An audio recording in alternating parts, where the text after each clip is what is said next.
between us, and nothing cared from you. I open up my hands, you open up my eyes, I let go. All I am is yours. You can have my heart, you can have my mind. Temptations is the basic theme of today. Temptations. A number of years ago, when I was very young, I was in college. That was about 10 years ago. Excuse me. I was in a play, and I think older people would know this, Damn Yankees, you know, and they have a role for the devil in there. Guess who played the devil? You know, the temptations of Christ in the story today is key to avoiding temptations. Jesus gives us an instruction on how to handle these temptations which we all have. They come to us in different ways, usually in the areas where we are most strong. So let's look at this. Number one, to love God more than the temptation. To love Jesus more than temptation. And to remember that the love of Christ, both his love for us and our love for him, impels us, as Paul would say in the Corinthians, to do good. Impels us to do good and to avoid evil. The story of the temptations of Christ is also an instruction in the reality that we need to look at this situation and make some resolutions. And how do we handle the question of evil in our lives?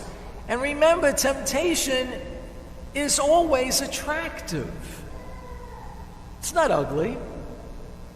And as you went through the story today in the gospel, there's always a level of truth. The devil is very wise. Temptations are very wise, whether they proceed from the evil one or proceed from our own minds or proceed from our own personality. There's always a level of truth.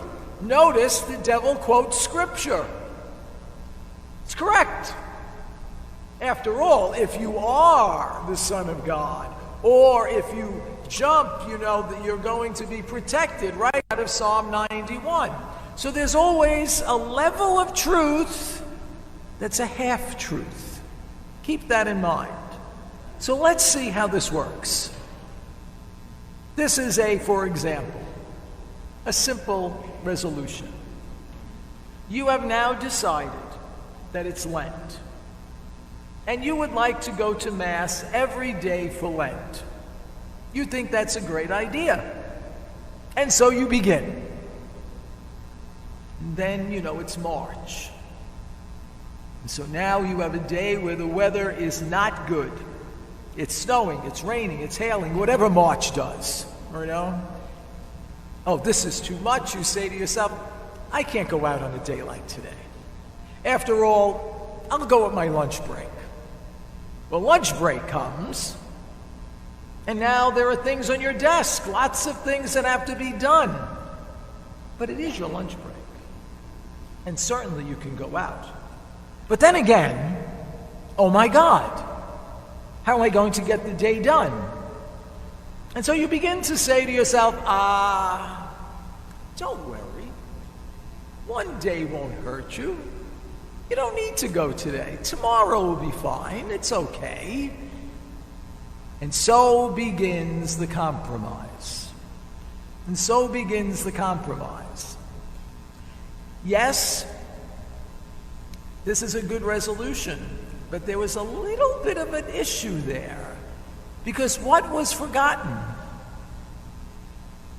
Sacrifice. There is a sacrifice in attending the Mass too. And so, do you brave the weather Do you keep your resolution, or do we fall back and say, it's all too much, the weather isn't so good? That's where temptation, it's a little temptation. Now let's look at bigger ones. Let's look at bigger temptations.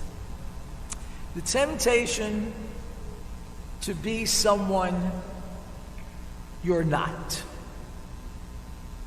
To be someone you're not. To present ourselves in a way that isn't true. To act in such a way that we lead others to think wrongly about our talents. Oh, certainly I could operate that computer. I could do this, this, and this. Only to find out when you get the assignment, you can't. What an embarrassment that is. Look at that first reading. In the first reading, what was the person what was he told to do? He was told to stand before the priest and to say, my father was a wandering Aramean, and to tell the story of who you are. This is who you are. This is the truth of who you are. Not to put on airs, not to say I'm not this when you are this. Who are you? It's very important. We may not like who we are, but we are. We look at this. So, trying to impress others, do nothing to upset your relationships. Do nothing to upset your serenity of mind and heart. Because that is what temptation does. For the moment, it sounds great. But in reality, you know the truth. You know the truth about yourself. Then again, let's look at temptation again from another perspective. I want what I want, and I want it now. And we call this immediate gratification. Now let's talk about that one.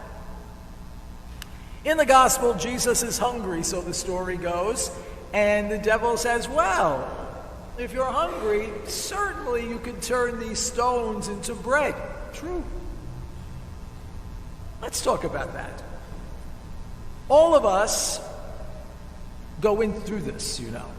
You go to work. And oftentimes, you're at work, whatever you're doing, whatever your profession is, whatever the day holds. There are days, ladies and gentlemen, and there are days. There are days that are easy to get through, and then there are days that are just miserable. And so you go to work, or you go to school. It's a lousy day. Everything has gone wrong. And you're feeling that tension and that stress, and you have to release this stress. It has to come out in some way. So you come in the house and you are like a bull in a china shop. You begin to yell at your wife, why wasn't this done? You yell at the kids yell back at you, and there's total chaos, when in reality, you're not upset with the family. You're upset at work. But you don't have the power to vent that. And life becomes very difficult now, not only at work, but at home. Then you have to do something to comfort yourself. We used to call this comfort food. You eat something to make you happy.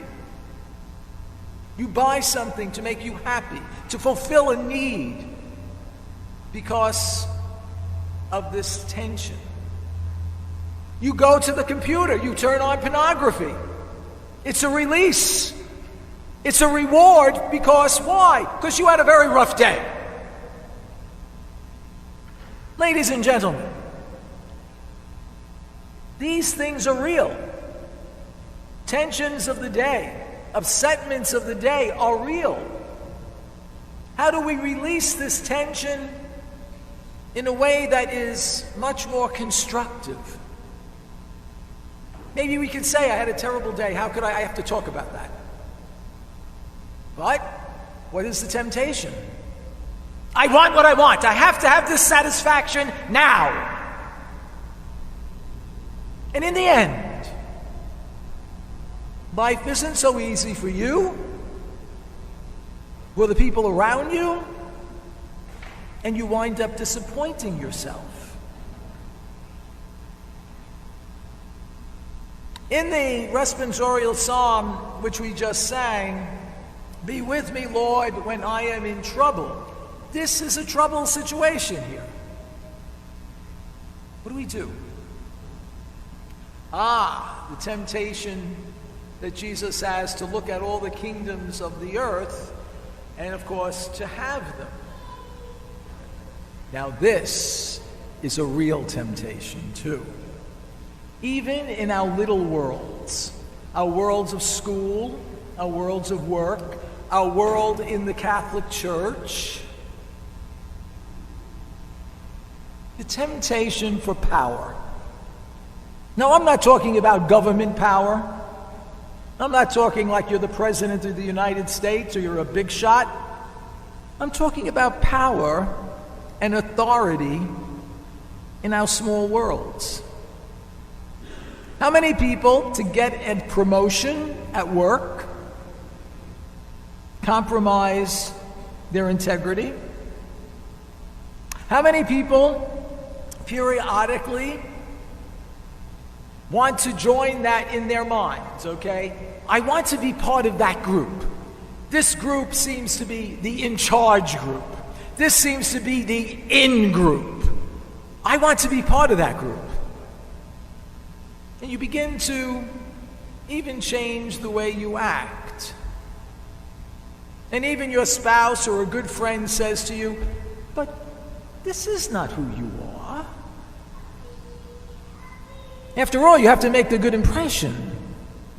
There's a presumption that you'll have power. We all need to have to tell someone what to do and have the power to say no to someone. You see. Look at the Catholic Church, or I would say any organization that has a hierarchy. Well, if I want to be a Monsignor, I better show up to make sure the bishop sees me, you know. Or I must have to do this so that I could have this parish or that parish or have a position in the diocese. No matter which way you turn it, it's a temptation to power. Even if there is no power, in your head you think there is. Power. Then there are those dark temptations. And the temptation always tells you, you're alone in this, kid. No one called you. Do people really care? These are dark temptations. Do you know how many people attempt suicide? How many people go into all forms of depression?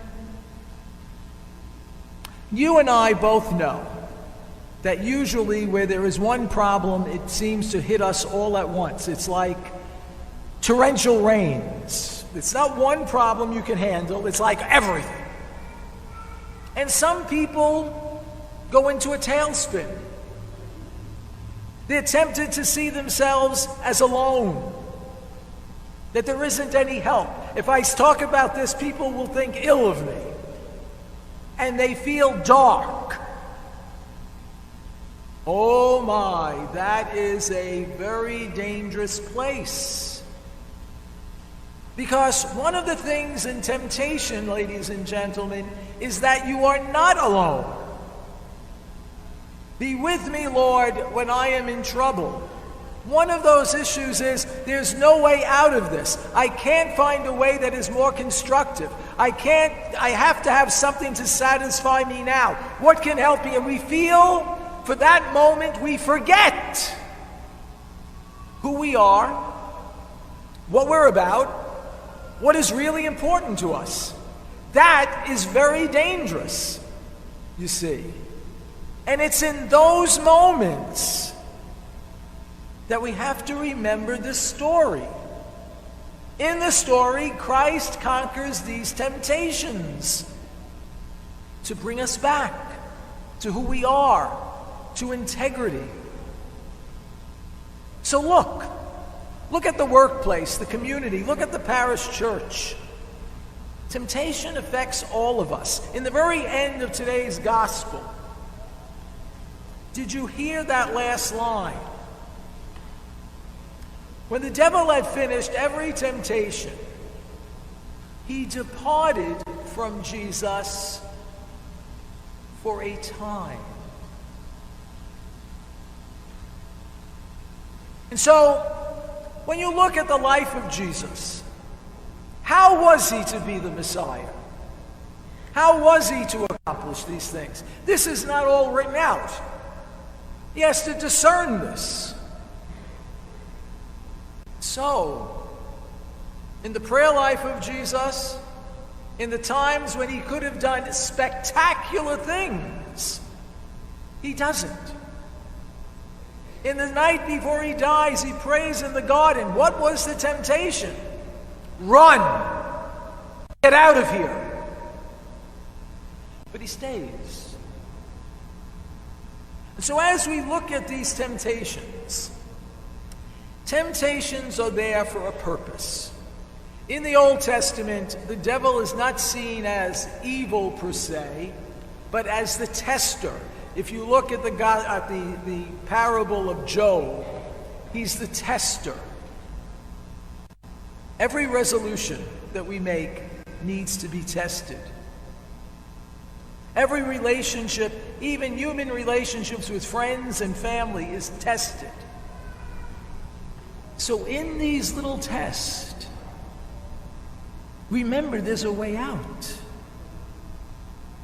That in the darkest moments, you're not alone. But evil would have you think you are. Remember what the definition of devil is in English. The one who divides you from yourself, forgetting who you are, the one who divides you from God, and the one who divides you from other people. Temptation. During Lent, silence, gratitude, simplicity.